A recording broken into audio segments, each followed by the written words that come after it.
Nonetheless, I mean, I was looking at it, and I think a decade ago you had played the likes of Perthes Bees, Otley, Newbury. You'd finished below the Pirates at Plymouth Albion in the old National One. Yeah. 10 years on, you're about to play the European Champions League and Champions of England. It's a bit of a turnaround, isn't it? Yeah, what people need to remember about this club is that what gives us the backbone and the foundations we've got is that we had to spend a lot of time being tough and dealing with being second and dealing with not winning everything, and saying that one day we wanted to be a very successful rugby club.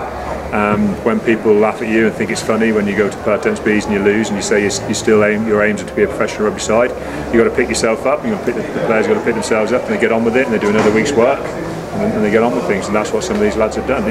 Today is not a flash in the pan. Today is a culmination of a lot of people's hard work over a long time, day by day, and more than anybody else, the players, and the hard work they put in day by day.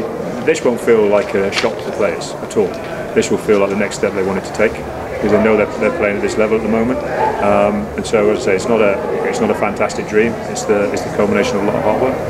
And I mean, people could argue the biggest game in the club's history, or perhaps the Bristol game was. Next week definitely will be, I suppose, won't it? It'll be the biggest game in the club's history if we make it.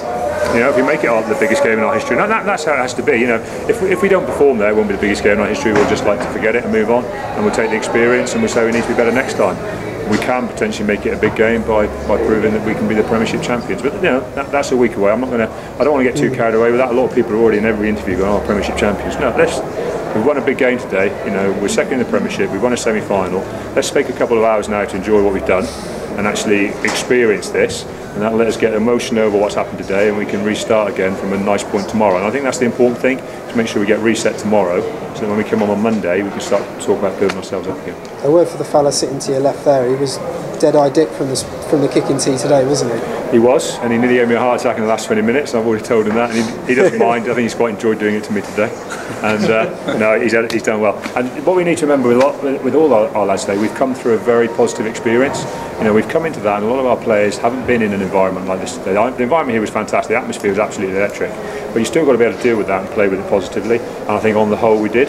And the most important thing for me now is we'll be a better team after today. After what we've done today, we're going to be a better team. The players are going to be better players, and we've done it by winning. We haven't done it by having to sit in the change rooms now and go, "Oh, we've learned some tough lessons today. We've learned some lessons today, and we've learned them positively," because that's what's going to be important for us going forward. Henry Slade, obviously defensively outstanding today. England squad name tomorrow. Has he done enough to force his way back in? Would you expect him to be in the? It's not really for me to say. I talk about the England selections all the time. All I ever ask of England coaches and the England selectors to believe what you see with your own eyes. I think you watch today's performance, you believe what you see with your own eyes. It's going to be pretty tough to leave him out. The conditions to attack him were pretty tough, so there was going to be limited kind of fancy play, I suppose.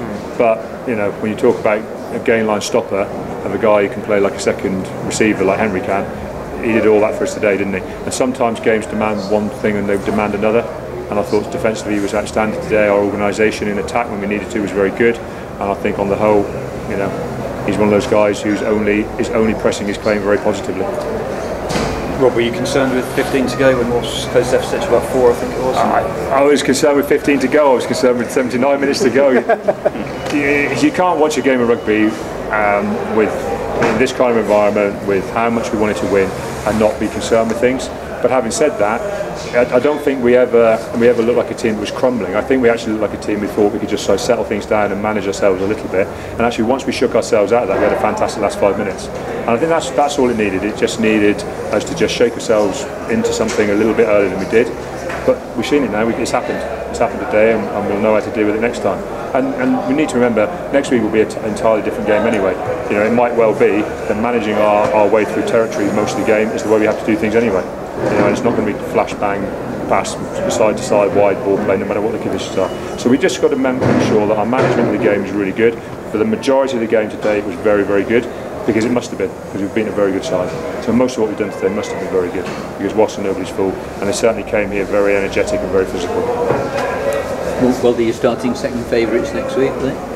No, it won't bother me at all. I think it's fantastic for us. I mean, if someone said to me, is there one team you want to face in a final and one team you've got the opportunity to beat, you'd have to say Saracens this season, wouldn't you? They've been the standout side, they've finished top of the Premiership, they're the best team in Europe. All right, well, if you're going to win the Premiership, let's go against the good side. Let's go against Saracens, The thing I'm concerned about is just making a really good show of ourselves. Because like I said, I wouldn't want I wouldn't want the last memory of people having an extra team being someone who couldn't turn up in a big final and lay it all on the line. Did you watch their game against Leicester? I watched the majority of it, yeah, full kick-off. I thought Leicester at times showed you how to do it and at times showed you how not to, and that's probably the important thing for us to learn from watching their game.